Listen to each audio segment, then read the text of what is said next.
Magandang buhay mga idol, mga kagulong. Ito po yung isa sa dalawa po nating pinarts out na crosswind. Yan po, nabawasan na po at atin na pong ipapadala yung mga parts sa parting Bulacan. Yan mga idol, okay po lahat ang bags yan, magaganda, maayos po ang body. Wala pong bulok, lalo na po sa flooring. Okay po ang mga upuan ng Isuzu Crosswind na ito. 2009 po yan mga lods. Yan po ang isa sa ating dalawa na nakuha. Yung pong panel gauge, yung hindi po gumagana ay yung speedometer. Minsan gumagana, minsan hindi. Yung po mga power window, okay po lahat. Pati po yung motor. Napakalambot pong imanabela.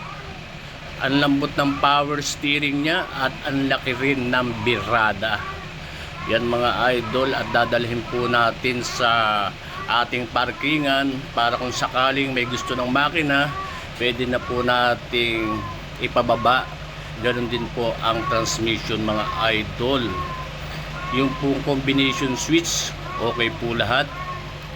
So kung sino po ang nagnanais na mag-order ng manibela, i-PM niyo po ako mga lods. Yan po, maganda po siyang umandar at super lamig din po ang kanyang